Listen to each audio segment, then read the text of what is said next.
Henrik Clarke.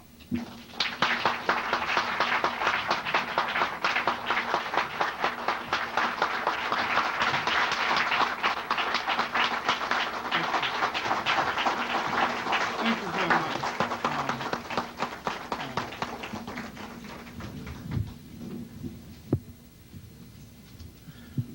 First, I want to kind of give an account of myself for not being here next week, and to let you know that I won't be loafing because I don't even know how to loaf. In fact, I need a lesson in knowing how to rest, let alone loaf. I will be in Durham, North Carolina, delivering a lecture on a panel. This is the 20th anniversary of the publication of Hal Cruz's book, The Crisis of the Negro Intellectual. And I will deliver a paper on the crisis that Hal Cruz neglected. Because Hal Cruz wrote a very interesting book, a very personal book, but he did not deal with the real crisis of the black intellectual. The real crisis of the black intellectual started a long time ago and is still there. The crisis of not studying the intentions of other people toward us. The crisis of welcoming in future conquerors without knowing they are conquerors. The crisis of making bad alliances or no alliances at all. The crisis of letting other people come into his house and take down the good things about him, his religion, his culture, and sometimes his wife, and get away with it. We've been all too kind to people. Hal Cruz writes about the 20th century. I start at the 18th century, BC, and work straight up. We made a whole lot of mistakes in choosing friends and in choosing religions that were ours in the first place. People take the basis of religions from us, go away and dress them up and come back a few hundred years later and sell them to us as something new. We don't know it was ours in the first place. You should really read St. Augustine in his comments after the conference at Nicaea, when the Europeans took over Christianity and began to whiten it up. He said the whole thing made him laugh. These people are trying to give us a religion we had 3,000 years ago. And we had not only one Christ, we had many Christs, many deities. And I want to deal with the inability of a lot of African scholars to really deal in depth with the Hebrew entry in the Bible itself, a Jewish survival book, a book of wisdom. I'm not doubting that, but a book that the creators deserted because they dare not have the temperament to obey what's in the book. We might yet be the last humanitarians in the world because we were the first humanitarians in the world. We have a crisis around integration. We should have asked for justice and let integration take care of itself. Had we asked for justice and been selective, we would not have integrated ourselves out of existence in so many different places. Many of the black colleges are being taken over in the name of integration, especially the black state schools. The black state schools are being overrun with inept white teachers who can't teach any other place, and they go into black schools and do no teaching and get paid for it. We misunderstood what it meant to be with them. We quite forget that some of us are far more competent than some of them, especially in some areas where we've been the masters in the field of teaching and in the fields of sciences, in the field of basic mechanics. I think this is a subject that needs to be dealt with because there's a reoccurring crisis. There's a crisis of ideology in our life. We're always choosing other people's ideologies and neglecting our own. This is why Ghana is not the great example nation that it could have been, not the great beating heart of Africa that it could have been. I'm a great admirer of Nkrumah, but he chose too many outside ideas and outside advisors, and he neglected the advice of his great school teacher, schoolmaster, Joseph B. Danquah, who kept telling him, you can have a modern state, but you need a traditional African state, and you need traditional African values.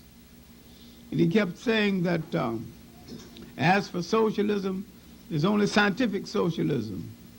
Nothing is scientific that fails to work for you, no matter who people call, what people call. Now, one thing our intellects have not learned, that nothing the European mind ever devised was meant to do anything but to facilitate European control over the world. The European wastes no time in humanity or sympathy. He wants to control, and he will control by any means necessary, or he will destroy. He shares nothing with nobody. He never enters into partnerships with other people. And if you think that he's going to enter into a partnership with you, no matter what he calls himself, capitalist, Marxist, or socialist, or anything, he came to control. Under any guise, he must control. And once you understand that, you have to understand, no matter what religion I belong to, no matter what denomination I belong to, no matter what political ideology I follow, my people must always be in charge of themselves. They must be the masters of themselves. And any ideology, any religion, anything that fails to serve that purpose is a waste of our time. All our energy needs to be converted into that. And this is the confusion of what we call our intellects.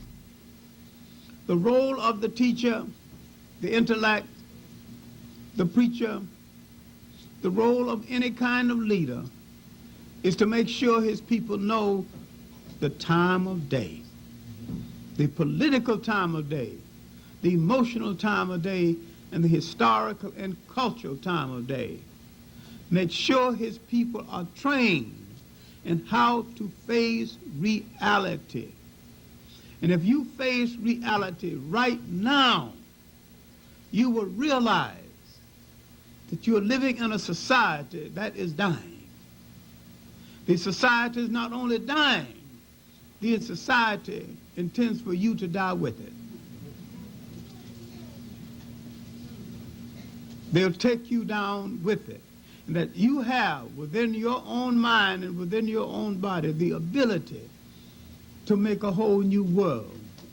But you have to stop answering to stupid names like Negro and minority.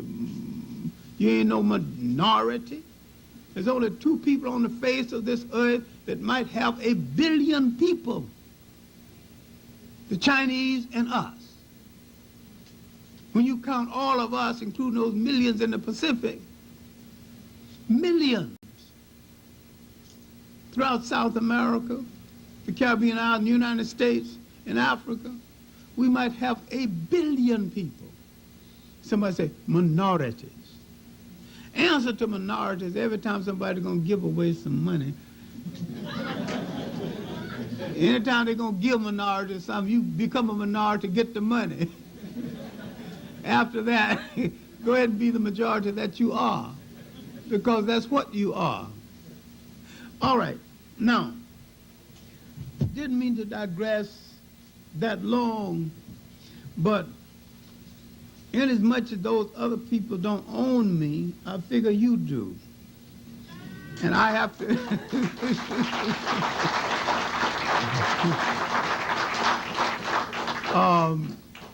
So I have to kind of let you know what's happening to me when I'm acting. I'm not copping out. Because when I had a stroke a few years ago, 82, I turned to African people, and I got from my sisters and brothers the strength to pull myself together, get out of that bed and get back on the road again, and to fulfill my mission as a teacher. I never want to be called leader, because I have a hard time leading my two teenagers when they were teenagers. Only 122 right now. I sure had never led my wife, so that's out. So I'll confess my failure as a leader. But as a teacher, as a community activist, I think I've inspired a few students to do some good, because from my classroom has come 3 ambassadors, almost 20 doctors, 3 doctors at Harlem Hospital right now, former students of mine, the night chief of pediatrics at hospital in Syracuse, one of my girl students, came up to me at Hunter College and says, "Professor Clarke, I was in your class in the 70s. I said, "Yes, ma'am, what are you doing now?" I thought she was some little mouse housewife. And she said that I'm a chief of pediatrics at hospital in Syracuse. Another student of mine is chief of abdominal surgery at Denver General Hospital. So I've sent out there a whole lot of people with their minds pretty straight who rendered some service. And so I don't mind being the property of a people, because I think service, especially to your own people, is the highest calling. And to be a teacher.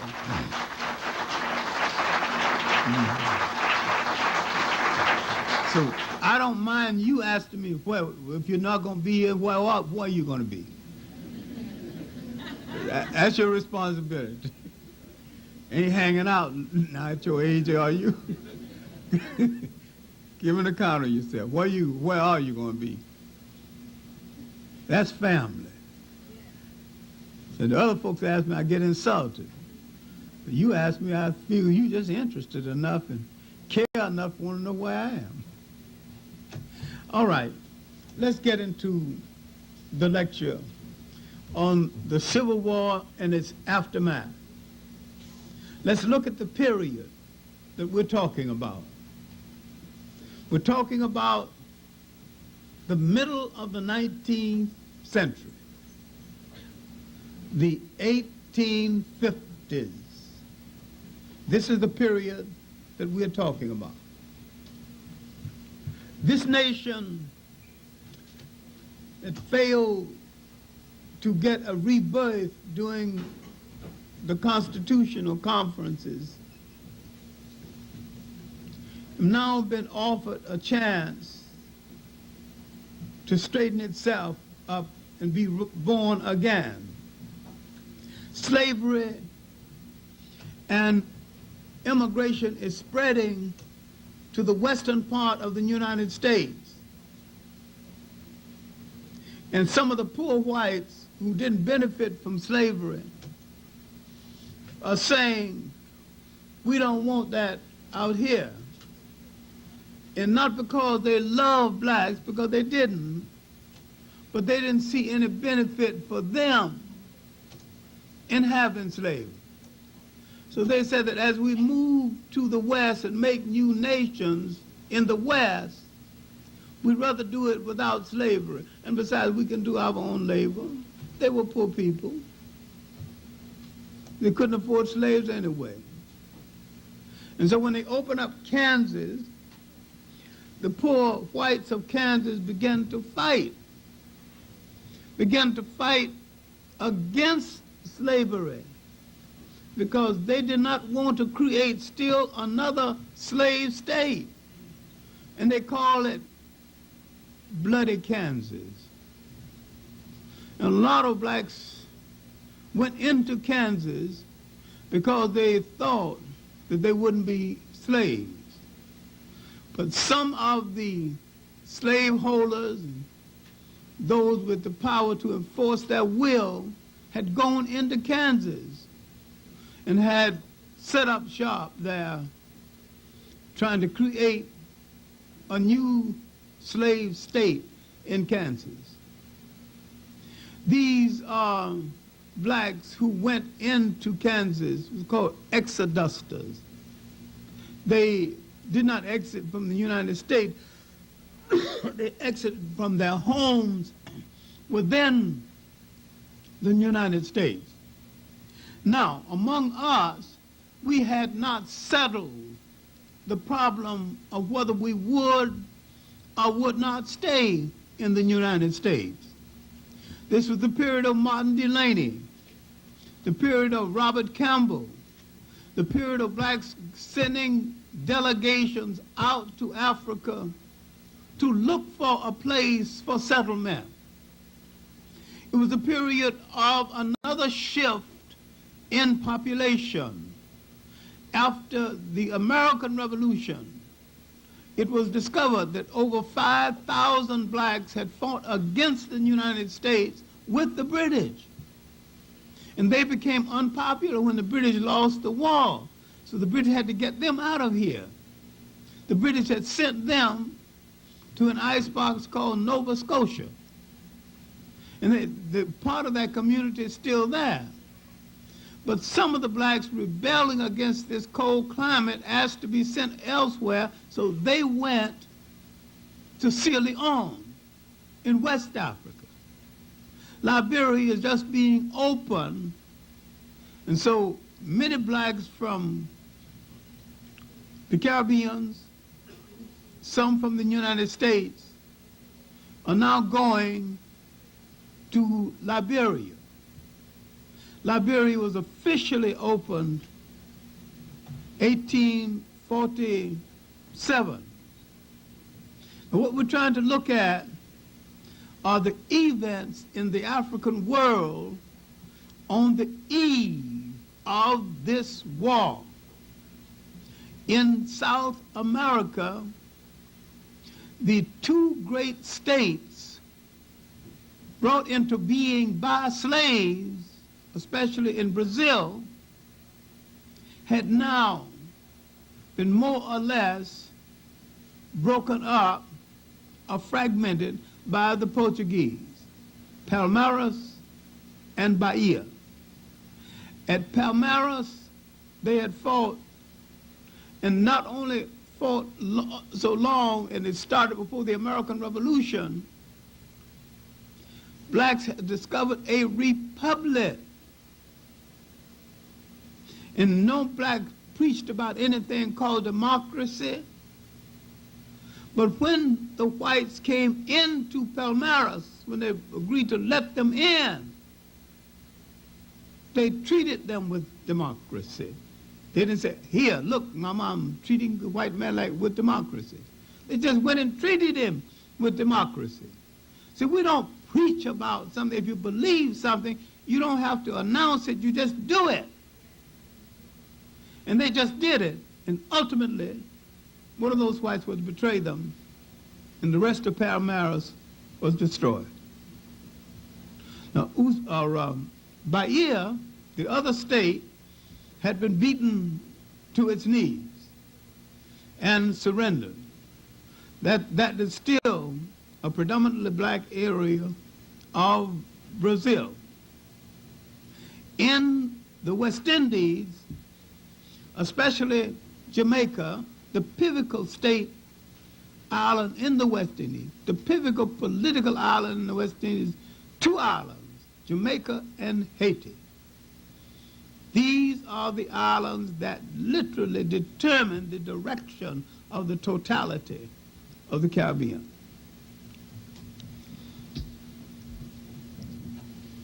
Jamaica was not at a standstill, but the rebels in Jamaica had fought for many years. Haiti was already free, having been free in began in the 1700s. In that 20-year period, became free. But I'm saying that Africans in the whole of the world were inspired by the Haitian Revolution. The Haitian Revolution over now, and the mulattoes who were to ruin Haiti with a French Constitution in power now. But blacks still remember there was a time when blacks drove out whites and established a republic. And except for the offsprings of the whites, that republic might have endured, but no one impressed them with an African mode constitution, but with a French constitution. Now what you need to read here, if you read French, and part of it's been translated, the Rochambeau Papers. Rochambeau came into Haiti, so-called tame the blacks. And Rochambeau had played up to them, but he hated both the mulattoes and the blacks. And in a fight against him that he won, after the mulatto generals favored the French, hoping the French would give them favors over the blacks, Rochambeau played a trick on the mulatto generals. He had a ball and he invited the wives of all these generals, and at the end of the ball, he escorted them into a room to stand by a box. I got a present for you. And they opened the box, and the heads of their husbands was in each box, which proves that no one gains with the internal struggle by thinking you're going to lighten your load by betraying the others. Now, finally, a black general drove out Rochambeau.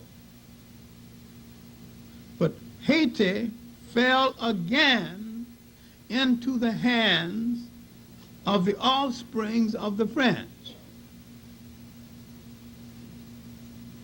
While the Haitians spoke a language that is Creole, part French, part everything, there was a group of human beings called Creoles who were Haitians and black. Now, Haiti, by the middle of the century, is no more as a vibrant inspiration to the African world, because their constitutions are so mangled, and those who had been educated in France spent so much time trying to be French, they couldn't be African. Now, 1850 in Jamaica, the Jamaican Colors has an excellent book on it. Mavis Campbell, who's also just given us a recent book on the Maroons, She's really one of Jamaica's finest woman writers, one of the finest writers, period. Great researcher. Not the easiest person to get along with because she's really a black English woman. And her values are that of an English woman. But she is a master researcher. She'll trace a fact down like a hound dog until she find out what the beginning and the end of it. And when she come up with it, ain't nothing left to be found that she hasn't got. And she's been working 5 years on this one book on the Maroons. She even called the Maroons my Maroons. She owns them. Oh, no. But now, 1850 in Jamaica, we're dealing with the period that led to the Civil War all over the world. In Jamaica, that group tried to make a deal with the English that if you favor us and give us certain basic privileges, you won't have to worry about the blacks because we will protect you from the blacks. The British didn't give them the deal, then the British had some second thoughts about it because many of them now joined the blacks and began agitation with the blacks. By 1865, the Jamaicans understood that their emancipation was a phony. That you be emancipated, now you're a free man. You got to take care of yourself, your clothing, your family, and everybody else. All the things now you got to do for yourself. You got no job, no other island. You got no other island to go to. So you have to go back to the same farm where you were a slave to get a job. The planters got the best of the deal. Now this caused more anger. And this anger would reach fruition around 1865 in the Moret Bay confrontation. But my point is, on the eve of the Civil War and as an aftermath of the Civil War, African people were consistently in revolt. Now, in Africa itself, the Zulu Wars had started, having started early in the 1800s. Clarke had lived and died, having died in 1828. Clarke's successor, Dingang, is now in power. Dingang, people think of Clarke, the great Zulu, as opposition to the whites. That means you misread history. Clarke never fought in the whites. Clarke fought blacks to consolidate blacks to save the country for the blacks. Had he won, there'd been no South African problem because there wouldn't be nobody in South Africa but blacks. But he didn't win. And his successor and assassin, half-brother, took over. And he began the opposition to the whites, the Dutch, who wanted to move away from the coast and to find a separate republic on the other side of the Vaal River called Transvaal. They did establish the republic. It's still in existence. But before that, they had to defeat Dingang, who had stopped them 3 times. Now the British realized that if any African defeated any whites, all whites were in danger. Now the British hated the the guts of the Dutch then and now. But the British came to the defense of the Dutch against Dingaan. And Dingaan met them on the Bell River, gave a splendid account of himself, but shields and spears are no match for cannons. But Dingaan butchered so many bodies and threw them in the river till the river streaked with blood, and they renamed it the Blood River. But now, with the help of the British, the Dutch defeated him, drove him into exile, 1838, and he died 1840. So now, with the death of Dingaan, the British would bring to power a puppet, Mpande. Mpande violated all the rules used to govern a Zulu king. He married into families, wasn't designated for the king. The king had to marry to a certain family, certain girls raised from birth to be wives of the king. He didn't marry them. He married other women and he changed them regularly. He was a fat, beer-drinking slob.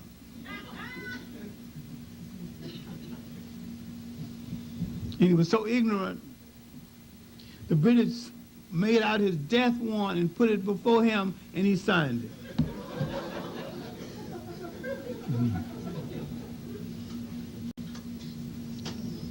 But in the 1870s,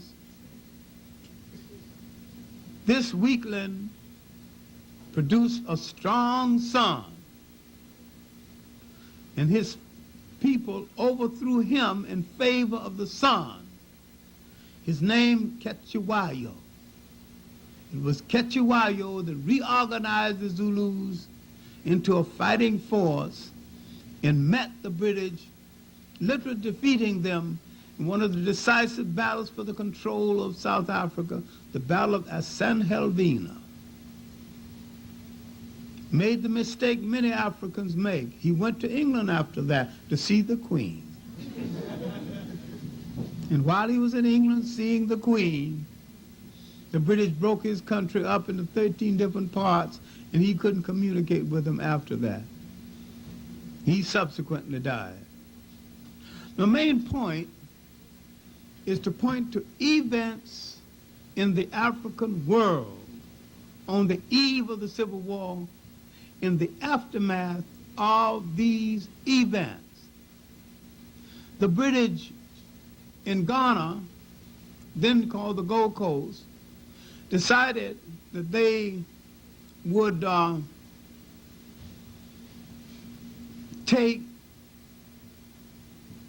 the religious ornament of the Ghana, the most sacred of all, the golden stool, brought by a great priest, Akamfu Enochi.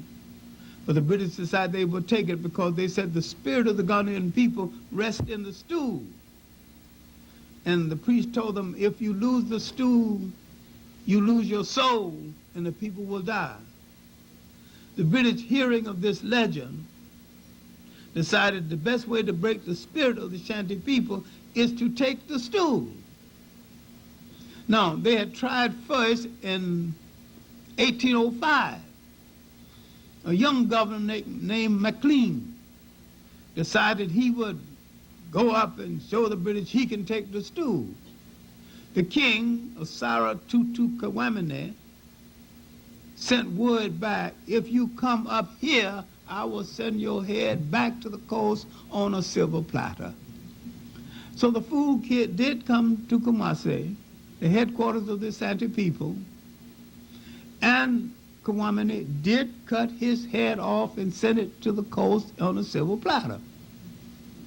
He expected war. This was the beginning of the Asante Wars that lasted through the exile of Prempeh, where the British burned down Kumasi twice and still could not defeat them. But But the last in the series of wars did not end until 1901, led by a woman, Ye Asantewaa. She held the British at bay for 9 months, asking no quarter, giving no quarter. She laid the basis for modern Ghana. Because once she was exiled, having been defeated by the famous Caribbean regiment, then called the West Indian Regiment, she wasn't defeated, but when she saw them, she thought her brothers were coming from the West to help her. So she told her soldiers, "Oh, our brothers from the West coming to help us at last, none too soon." She didn't know that they were in the pay of the British and they were soldiers of the British. So one flank opened fire under a white lieutenant and another flank refused to fire, so we didn't come here to fight our own people. But after this, she gave up. The British exiled her to Seychelles Islands in the Red Sea to join her cousin Prempeh. But a young Ghanaian politician, Casey Hayford, started a campaign for the return of the exiled kings and queens. And out of this campaign, he converted it into a campaign for independence. In 1931, when he died, he called for his successor. This is a custom in Africa, to train your successor. He called for JP, that's Joseph B. Danquah. Joseph B. Danquah is the man that trained Nkrumah originally, and the one who sent Nkrumah money to London to come home when he found that the student was graduated to colleges, but he was broke in London. He's the one that sent Nkrumah money to come home, Joseph B. Danquah. And Joseph B. Danquah had built the political party out of which Nkrumah would take the CPP. That's a bigger story. There's other time to tell it. But Nkrumah really took the young people out of the convention, out of the Gold Coast Convention, United Gold Coast Convention, and formed the Convention People's Party. That angered his schoolmaster. All right, now, in North Africa, another drama unfolding. The results of the Ottoman occupation of Egypt had left Egypt saddled with a royal family of Armenian and Turkish descent. And among the outstanding leaders, outstanding or famous but not righteous, a man named Muhammad Ali. That was his name. Same as the fighter. When I brought this up to Muhammad Ali, I said, "Do you know you've taken the name of an Arab, of a slave trader?" He said, "Well, Elijah Muhammad gave me the name. Elijah Muhammad needed to read some history."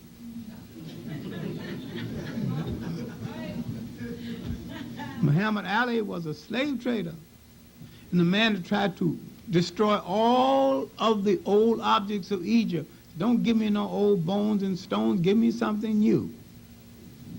Had no respect for the ancient history of Egypt. Egypt then had invaded the Sudan, where the Muslims of the Sudan, of another Muslim group, told the Egyptians, "You're dogs and running dogs of imperialism, and that you're poor Muslims, Allah will strike you dead. You know, that you violated our faith because no one Muslim is supposed to turn on another Muslim. And you've done the sacrilegious thing by coming down here trying to conquer the Sudan. Ultimately, the Egyptians got stuck in the Sudan, and the British had to rescue them, and subsequently the British ended up ruling the Sudan. So all over the world, we are fighting. Wrongly or rightly, but we are fighting. In the West Indies, in this country, in Africa, nobody is sleeping during this period. Nobody slept during this century. This was a century of greater black alertness than we have right now. And yet, this is the time when a great Caribbean scholar left St. Thomas and St. Croix, went out to Africa to find his African relatives. Not only found them, but found the condition under which they were enslaved. His name is Edmund Viltmont Blyden. Blyden went back to Liberia, where he became president of Liberia College. And in his famous inaugural address, 1881, he called attention to some of the tragedies we have not finished or addressed ourselves to today. We strive to be those things most unlike ourselves. We feed grist into other people's mills and don't take care of those things that belong to us. He said, he said, nothing comes out except what has been put in. Then this, he said, is our great sorrow. So now, at the middle of the 19th century, we're facing an ideological conflict. The independent church is getting underway because we want to distinguish ourselves from African people. We stopped calling ourselves African people, and though when we found the independent church, we called the independent church African. African Methodist Episcopal, African Methodist Zion, African Colored, but African. And our comedians were called the African Rascals and the Ethiopian Clowns. We were not afraid of the word African. Now we began to use the word color, which could mean anything or nothing. And later on, the word Negro, which is not a word for people at all. Some lazy Spaniard or Portuguese took a descriptive adjective and made a noun out of it, slapped it on the people. And when you answer to what you are not, you become what you are not.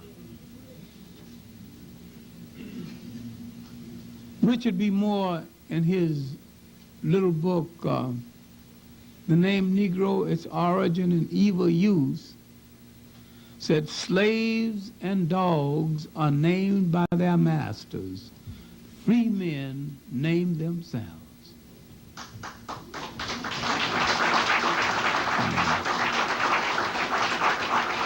So the proper name for a people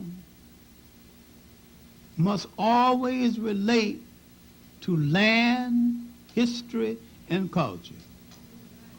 And anytime anyone calls you by a name that hasn't got Africa in it any place, they have called you out of your name. And you are offended, or should be.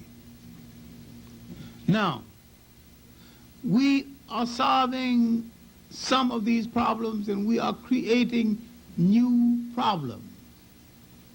But we are looking on while white people have an argument, and we've done this before and we're still doing it, like some blacks said, our astronauts.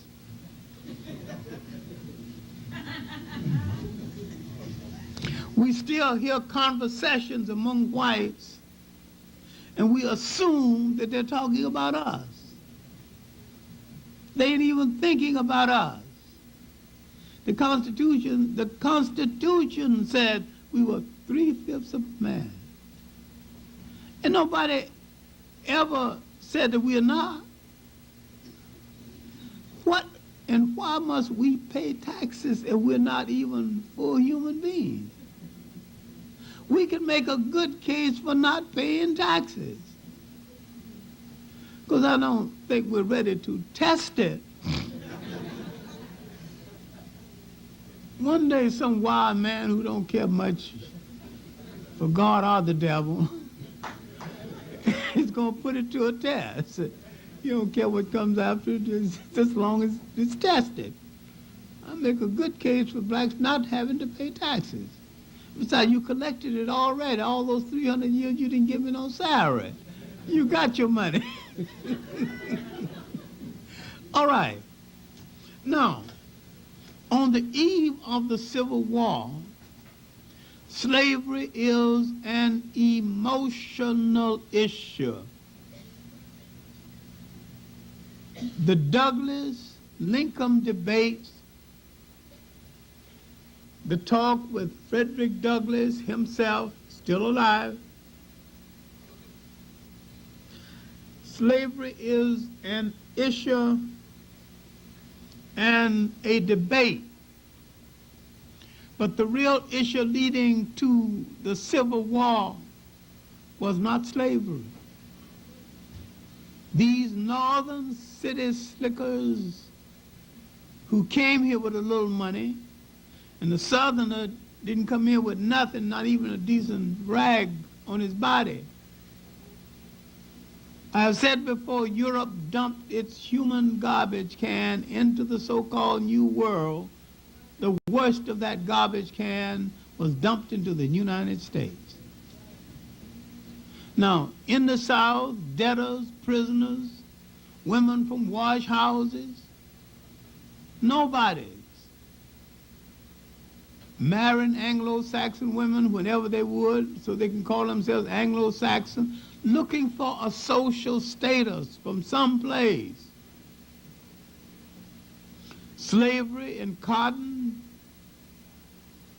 took them out of their degradation so fast that they were dressed up and didn't even know how to use a fork. Didn't know what to do at a banquet. Now, these Southerners that had grown rich on our back now had a conflict. The Northerners wanted the Southerners to become furnishers of raw material for the North.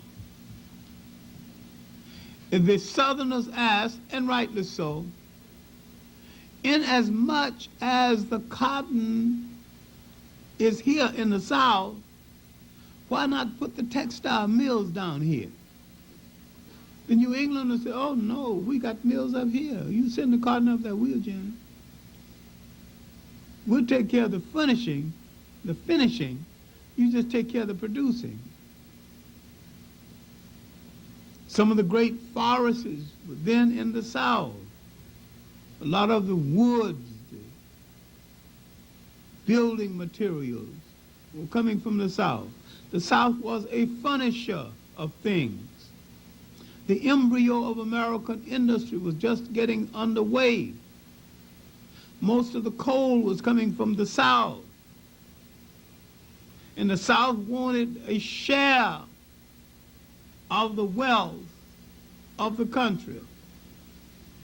And when the Northerners, liberal types, underwrote the work of the Quakers, trying to take the slaves away from the Southerners said that you are Northern hypocrites.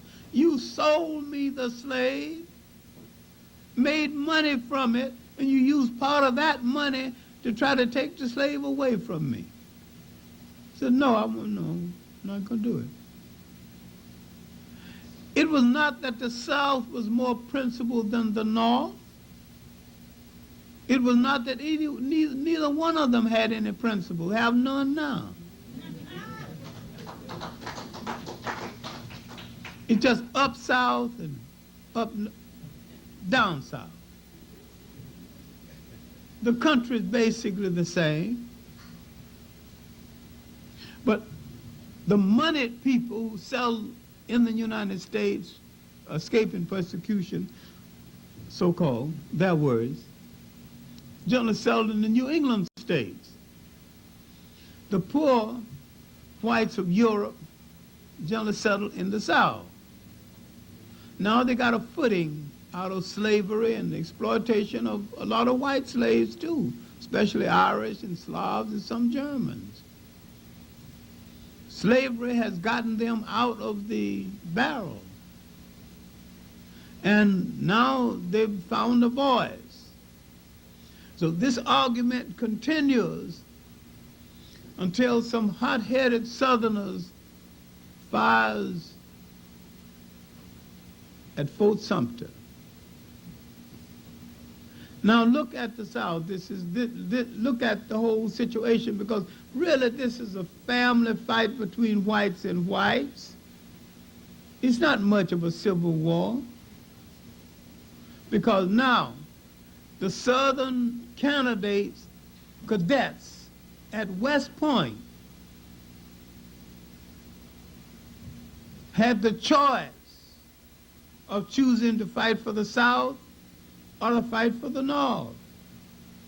Most of the Southern cadets decided to return home and fight for the North, fight for the South. Now, the South fought like hell, and the South gave a splendid account of themselves because they had no place to go back up against the wall, fighting an industrial part of the United States that could outproduce it. Now, people began to make opportunists out of this wall. Several families began to sell to the North and the South and laid the basis of their fortune selling to both. And among those who made fortunes was the former governor of New York City, Herbert Lehman's family. A lot of families, a lot of people sold to both sides. Now, the South did not want black troops. The North didn't want them either. But things got so difficult, the South began to have black quartermasters, laboring troops, wagon masters, quartermasters just to deliver food and keep the supplies. A few were fighting men, but only a few in the South. But in New England, they raised several regiments, including the famous black regiment from Connecticut and the like, to distinguish itself so well that in one battle, that regiment won 16 Congressional Medals of Honor. It has never been done before or since, because America decided that blacks, even if he was brave, he would not be warded that way ever again. To the extent that an order went out that no blacks would get the Congressional Medal of Honor during the Second World War. Nobody got it. It had nothing to do with bravery. If you are to get the Congressional Medal of Honor, then your commander must write you up and recommend you for it. And no white commander would dare, inasmuch as a secret order had been circulated in the Army against the idea of giving blacks Congressional Medals of Honor. Now, this is why. There's a little-known stipulation in the Congressional Medal Award that any Congressional Medal of Honor winner can, on demand, ask to address the combined houses of the Senate and the House of Representatives. No one ever did it, but they feared that if it was ever going to be done, maybe a black will get up there and speak his piece. And there's nothing in law they could have done to stop it, because that is part of the stipulation. And then in the war in Korea, most of the blacks who got it posthumously, I mean after they died. In the war in Vietnam, 3 who got it, most of them were crazy. One was in the medics. He went to see Eisenhower. I saw him on the news wheel. He said that I didn't win this medal for my country. I didn't win this medal. I didn't win this medal for my company. I didn't win this medal, you know, for my country myself. I won this medal for my country. I said, that fool ain't gonna be no harm to nobody.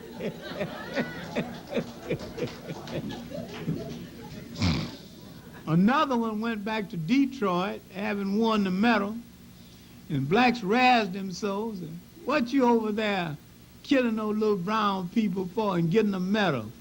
You think you big stuff. No Vietnamese ever call you nigger. What you killing them for?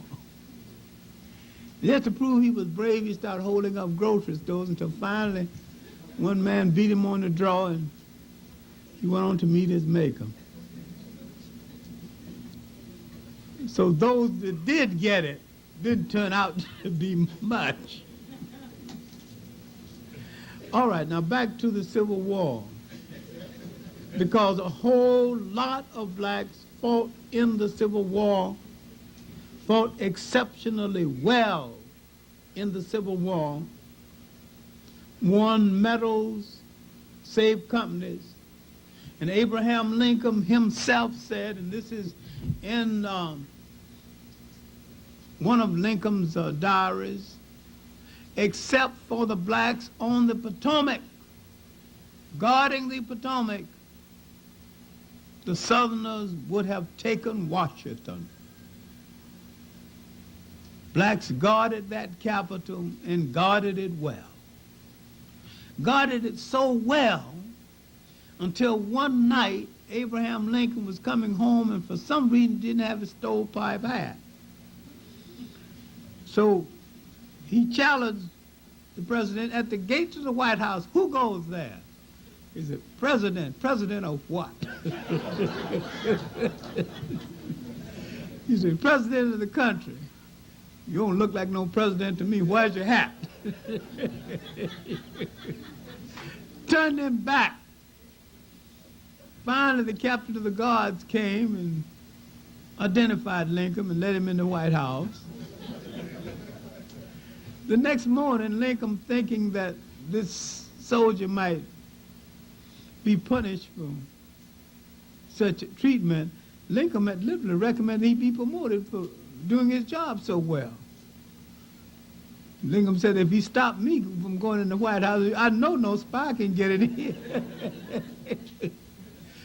So Lincoln ordered him to be promoted that next day. But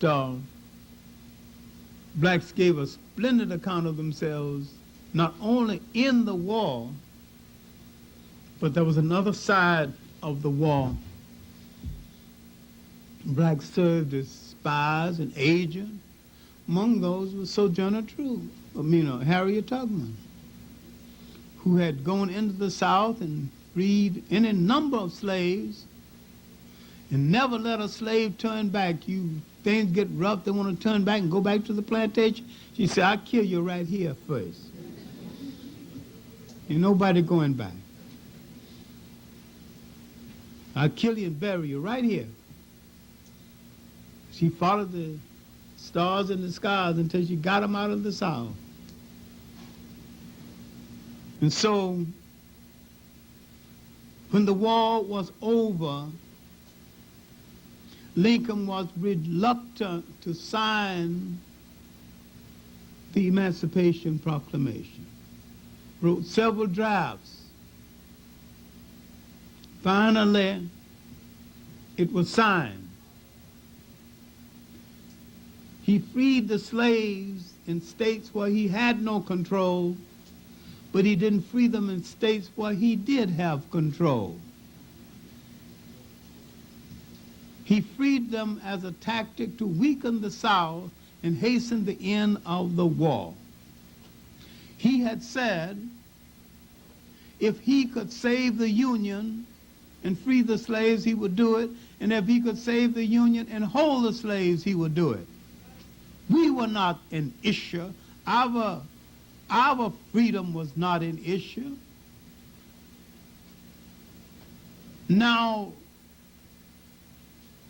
he issued his Emancipation Proclamation, wasn't even popular with his cabinet, wasn't popular with the country. Where would these slaves go? In parts of Texas, they did not even get the news to the slaves, and they did not become emancipated until June the 10th. This is why you've got the only black holiday in the United States that is celebrated is Juneteenth in Texas. If you want to get drunk and curse out a white man in Texas, do it on Juneteenth. He let you get away with it on that day. That's your Emancipation Day. The rest of the week, you straighten up. But now, we were facing new problems and some old ones. Some of us could vote now. After Lincoln was shot, there was some wonder about what would happen to us what would have happened to us had Lincoln lived.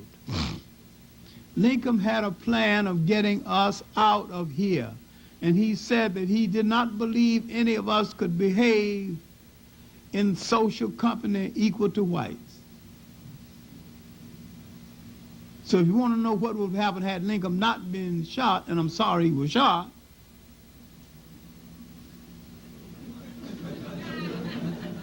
but he would have at least tried to get us out of here because he didn't think we were suitable to the new climate in the United States. I'm not talking about the physical climate, I'm talking about the political climate. And after the Civil War, when he addressed some Southerners to show how he was still a Southerner at heart, the first thing he said was, "Let the band play Dixie." Now, if you want to know who made Lincoln a great hero, you did. You were the ones who hailed Lincoln. Whites caricatured him and spoke of him lower than they speak of dogs. You hailed him as the great emancipator, and you joined the Republican Party as the party of Lincoln, and and followed Mr. Lincoln's party, not going to deviate. And one of our great orators Roscoe Simmons Conklin. All of you must be too young to remember the great Roscoe Simmons Conklin, world's greatest orator. I thought he was the greatest showman. He always ended his speech and said that I have but one party. It is the Republican Party. I have but one race. It is the human race. And having hailed Lincoln, he would sit down amid great applause, frock-tail coat and all. Great Roscoe Simmons Conklin. But we hailing Lincoln as the great emancipator gave Lincoln a presence as a hero in America he otherwise would not have. And the first person to write a favorable book about Lincoln was an Englishman. John Drinkwater wrote a favorable book about Lincoln. Now the ambulance of books about Lincoln as a folk hero began to flood the country. But after he was shot, unfortunately, a President Johnson, who was almost impeached, except for one vote, he would have been impeached, he was so inept, couldn't understand anything, misunderstood Lincoln's instructions, and he would have done us in, but he didn't have enough intelligence to even know how. So he continued some of the programs already on the book, not knowing that they didn't believe in those programs in the first place. Now the Freedmen's Bureau was set up, a bureau for the freeman, Freedmen's Bank. For 11 years, we enjoyed pseudo-democracy. We had congressmen, 23 in all, and mayors, probably more mayors for one time than we got right now. Not that any of them of any value to us. Symbolically, yes. Mayor of Galveston, Texas. Mayors in the Deep South. Blacks were head of treasurers of state. In North Carolina, they had a majority in the House for a brief period. We made the mistake that we nearly always make when things are partially good. We don't plan for the time when they won't be good anymore. Now the blacks united with the poor whites in the South, and they introduced some of the best legislation ever introduced in this country. Because the blacks had no money for private schools, and neither did the poor whites, they introduced the basis of the American public school. And you know, what did these black legislators do? The Southerners maligned them, so they came into the legislature eating peanuts and, you know, with a flask of corn liquor in their pocket, which has never been proven to be true. The whole birth of the nation bit. But these were some able men. George Eliot, Brown Eliot was an able man. I mean, there were some great, not only some great legislators, some great orators, and some great thinkers came out of it.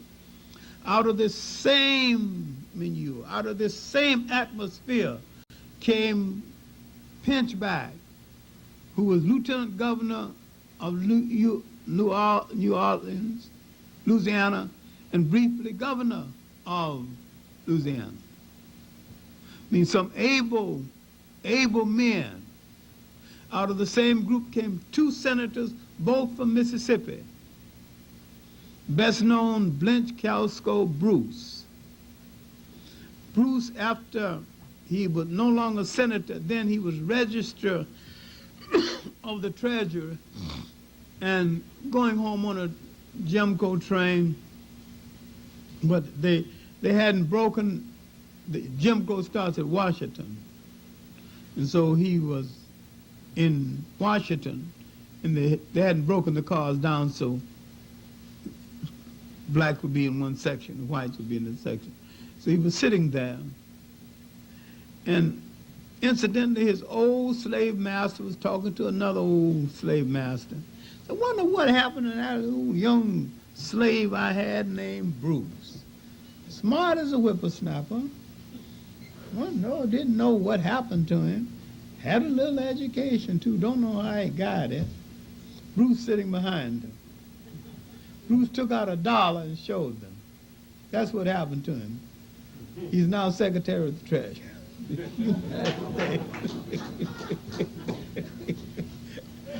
Ended the mystery, ended the conversation. But we were so busy celebrating this pseudo-integration, this experiment in racial democracy that a whole lot of people didn't mean. And this could come about because the Southerners who were in political power during the Civil War, who brought on the Civil War, were now barred from political office. Barred from political office, this gave some poor whites and blacks an opportunity they never had before. And together, they began to make the legislation that would change the South. Then certain black and white organizations began to emerge on the eve of the time when the old guard Southerners would be permitted to return to public office. The Colored and White Farmers Alliance, that's what frightened them. Just like Martin Luther King's Poor People's March on Washington, taking both white and black poor, frightened the nation, and they ended up killing him. Now blacks were advocating a union between poor blacks and poor whites, and the poor whites were going for it. What could they lose? They were poor. Their status wasn't much better than the slaves. Now a political thing would happen. During the election campaign of Rutherford B. Hayes and Tilden, horse trading would take place, and in exchange for the Democrats, the Democratic vote, the radical Republicans turned conservative and said that if you vote and throw the election for Hayes, we will pull the troops out of the South and let you handle the Negroes as you see fit. They elected Hayes, and the horse traders kept their promise. They pulled the troops out of the South. They gradually began to dismantle the Freedmen's Bureau and the Freedmen's Bank. The promise about 40 acres and a mule was withdrawn.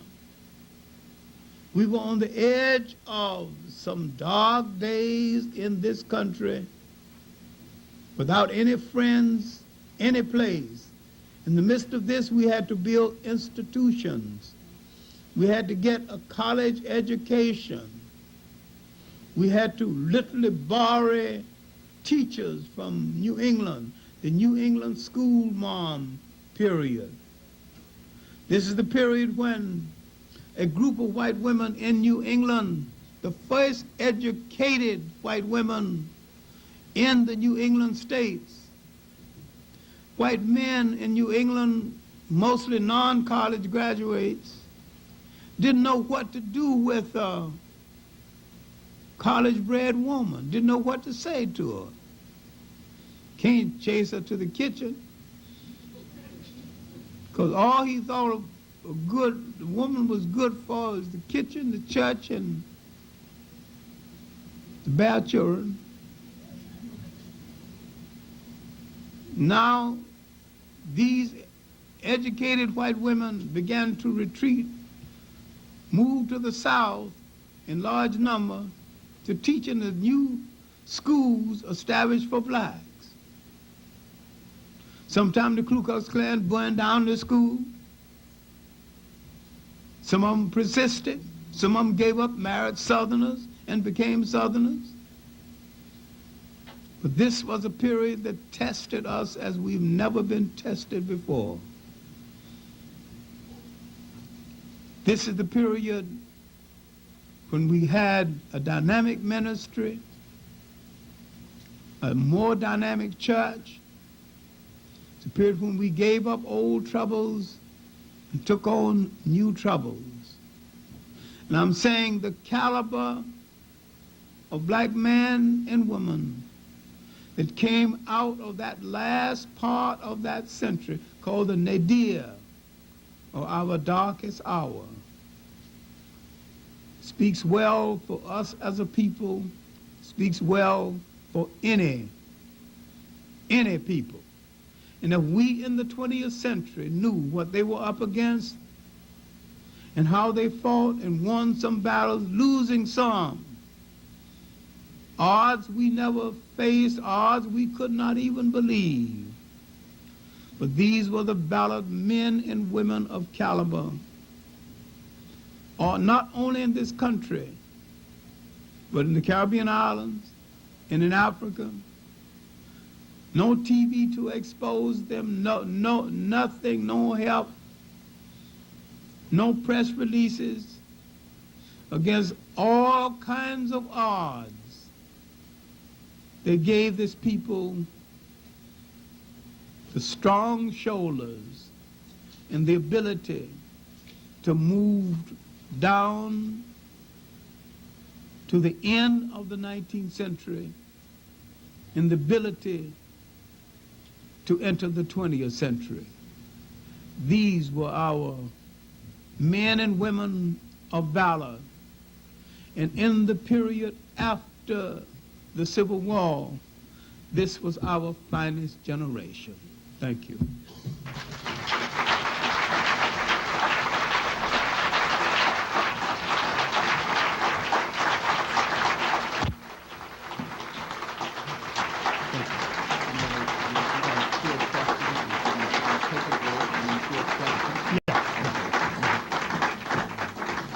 Dr. John Henrik Clarke.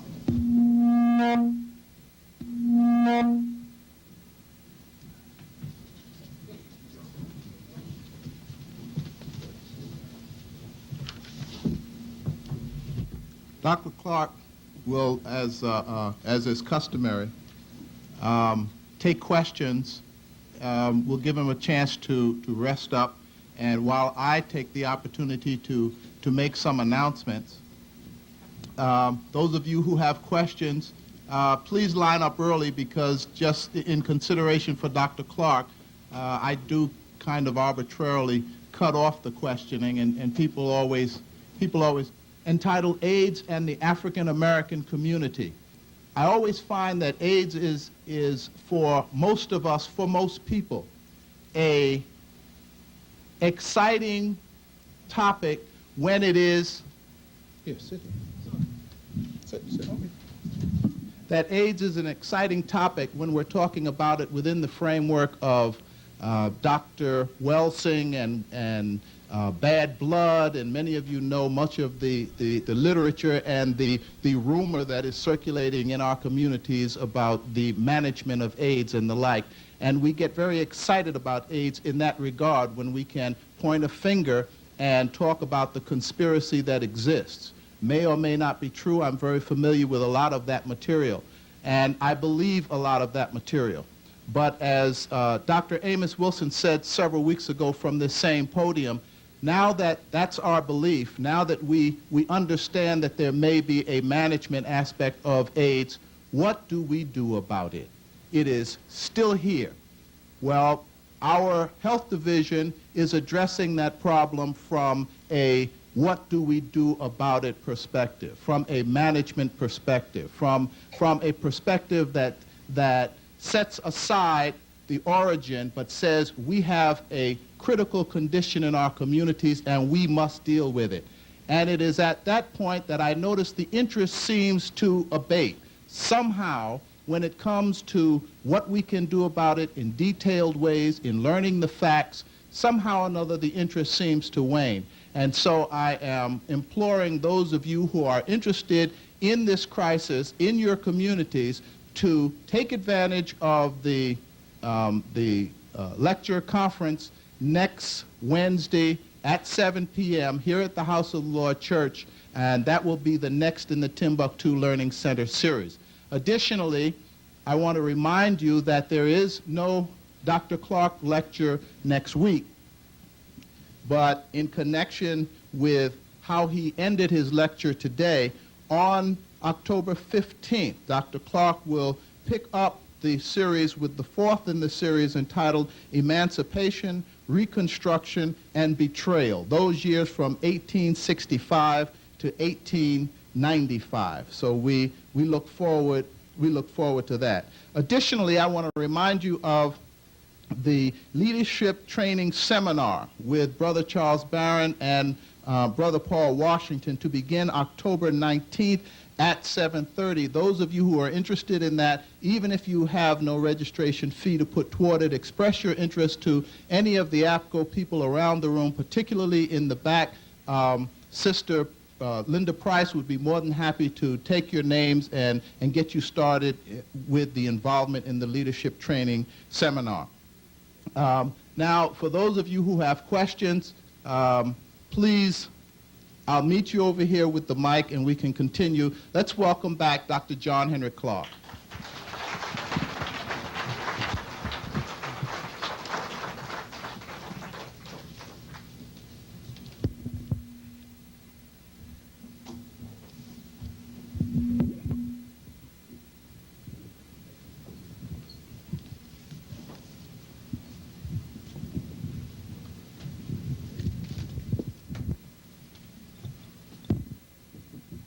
I find it difficult to believe that we don't have questions. I mean, I can always ask about 5 or 6 myself, but I always try not to take advantage of the fact that I'm the one holding the mic, so. Dr. Clarke, thank you for your lecture. I have a friend, he's in the military, and whenever he gets out, he comes to the lectures, he studies, but it seems to me that he has a problem of what to do, because he can't really be himself in there. And they've just ran a program last week on NBC, the Blacks' Future in the Military, and they were saying how we won't have any more generals, we won't have any more top officers in the military in the next century, going into the next century. And they say that it looks bleak. And my question to you, since I know you've been in the military yourself, maybe you can explain for everybody here what maybe might be the future of black people in or involved with U.S. military, and if they are involved, are there any applications for us as African people that we could help ourselves with that learning or training? Well, that's unfortunate because America's made up its mind, just like they made up its mind that there will be no Black Congressional Medal of Honor winners in the Second World War. The Marines have announced long ago that while there might be black generals in other branches of the service, there will be no black Marine general. See, now qualifications has nothing to do with it. That's a decision that they've made, that Marines will not be led in battle by a black general. And what you have to understand, that this is a part of the sentiment of this country is turning against us. The gun law in Florida is partly really against us. And that the tide is rising against us in this country. And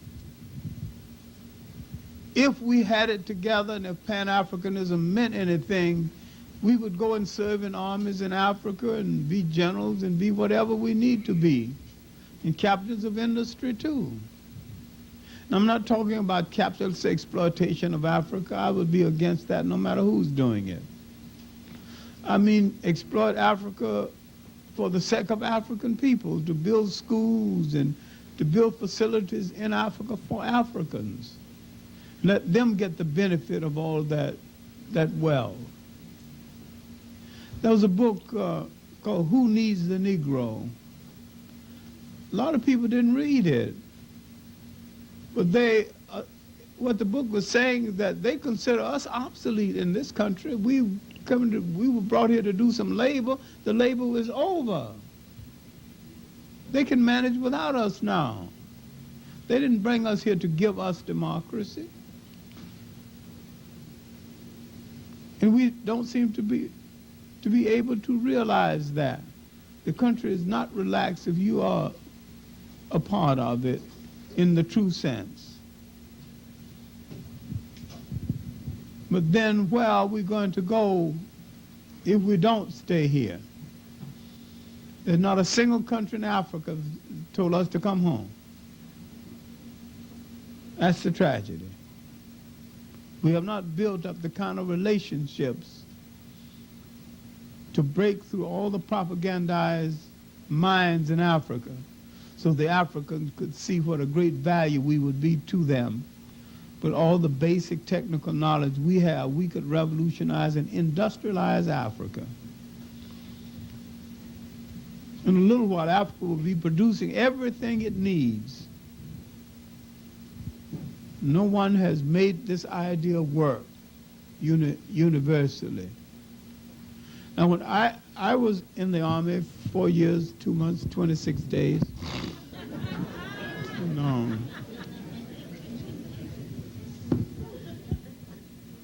But as a clerk, a chief clerk, a master sergeant, a personnel sergeant major, I made the Army serve black people.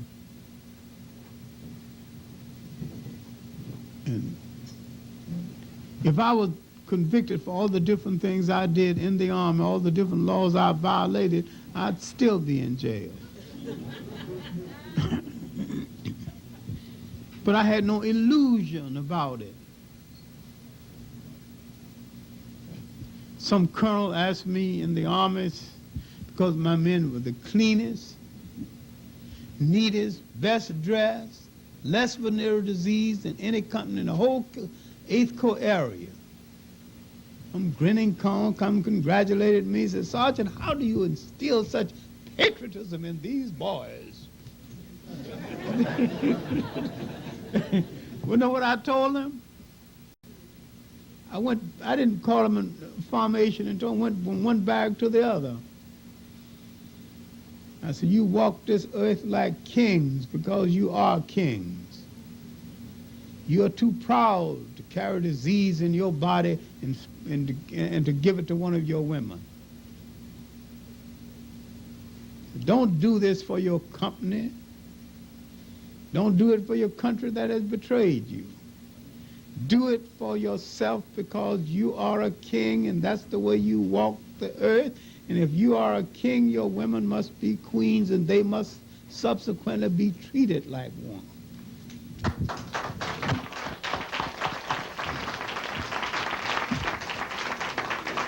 He wants to know how I steal such patriotism in these boys. First place I told him, don't bother about being patriotic. Good evening, Dr. Clarke.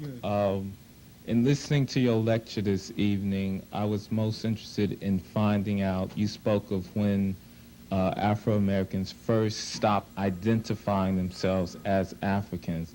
What I would like to know is what was going on in their psyche that caused them to stop identifying themselves as Africans. The bad image of Africa in the geography books and in the press of that day, or the bad caricature of Africa, plus the fact that we had not made the connection with Africa that would make us welcome. The blacks who went to Liberia went with the announcement that they were going to civilize their heathen brothers. So therefore, we had a bad attitude toward Africans. They had a bad attitude toward us. And we haven't cleared it up to this day.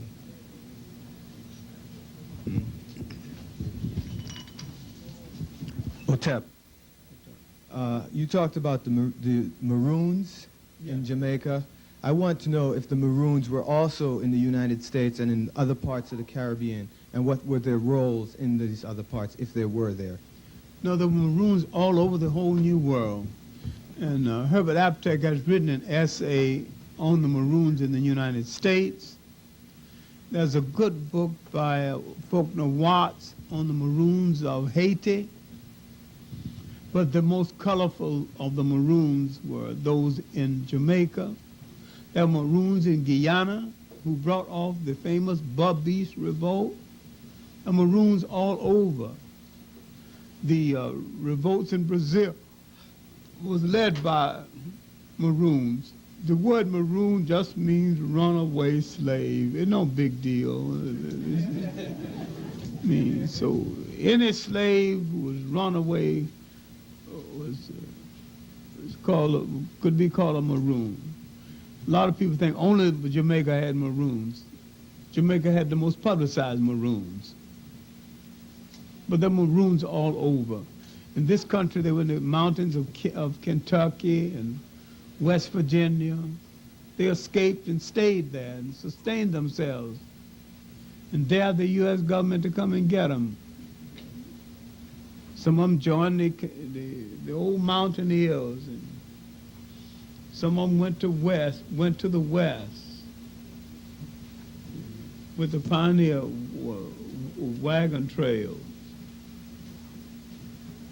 Part of this is in William Lorraine Catt's book, The Black West. Nobody's hidden any information from us. There's information documented on everything we've done in this country.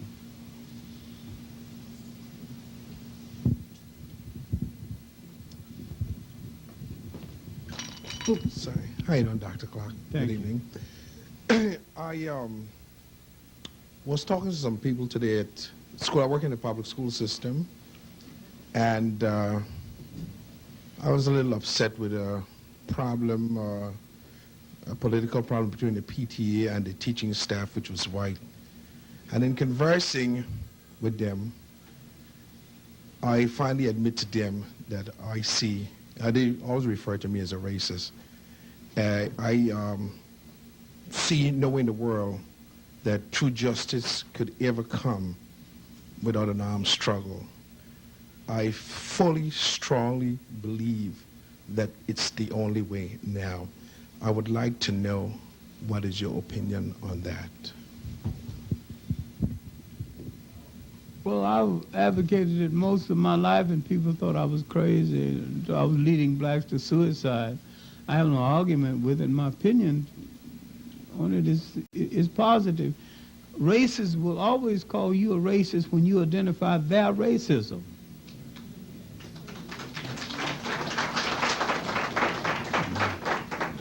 I mean, to love yourself now is a form of racism.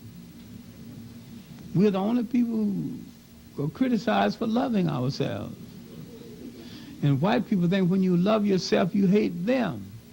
But when I love myself, they become irrelevant to me.